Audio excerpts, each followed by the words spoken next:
Chairman. Oh, Damien O'Connor, the Honourable Damien O'Connor. Thank you, Mr Chairman. Mr Chairman, it's great to see the Minister in the House here. What the industry is saying, we never see him when we need him, Mr Speaker.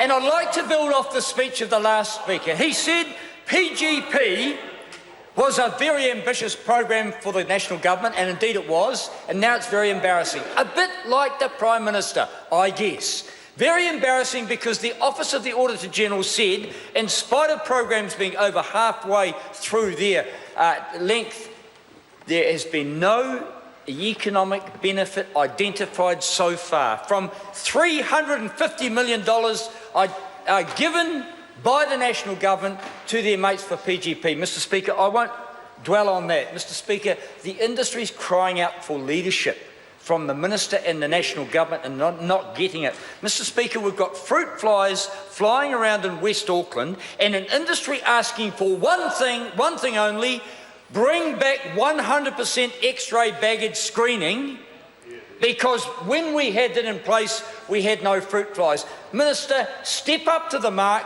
get the funding and re-implement 100% X-ray screening of baggage. Mr Speaker, we had a botulism scare because this government's oversight and systems did not have testing that could guarantee botulism was not present in the milk powder they tested. And that muck-up, Mr Speaker, that's the politest thing I can say, is costing this government hundreds of millions of dollars because the Minister hadn't stepped up and the government hadn't funded a proper system of food testing that we need in this country. Mr Speaker, the meat industry, industry members have gone out there, spoken to farmers, come up with a report and said, we need some help to consolidate our industry. And where's the Minister? Or where's the Minister's assistant, the Deputy Minister? Nowhere to be seen. All the industry asked for is some leadership to get in there and show the way forward and assist with that collaboration. Mr Speaker, one issue that's very rarely spoken of is tuberculosis funding. The funding of pest control in this country to prevent the major outbreaks of tuberculosis. That disease is potentially a huge hurdle to our export of primary industry products in this country. The government has, in its last budget, slashed funding from $30 million down to $7 million and then gone out to the industry and said, you're going to have to front up. Well, there's no answers to that, and I say to the Minister, if he's got some in this upcoming budget, please identify them now, because the industry is in disarray trying to work how they will do this. Mr Speaker, at a time when we have an overvalued dollar because we've got speculators out there wheeling and dealing in the dollar, our primary sectors are being squeezed.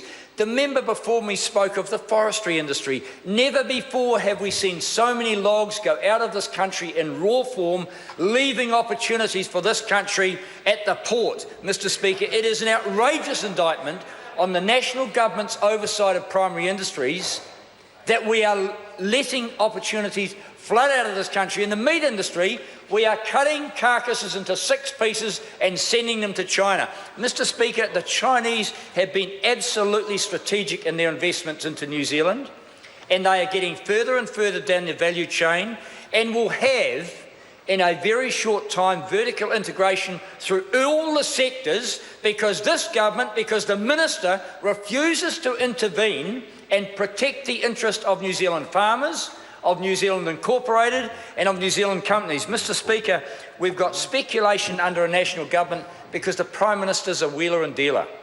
And the Minister there does not have the courage and the mind to stand up to him and say, on behalf of farmers, that member's a farmer, so is the Minister himself, they know full well what the farmers are thinking about what is happening at the moment, and they are increasingly concerned. In the dairy industry, so much uncertainty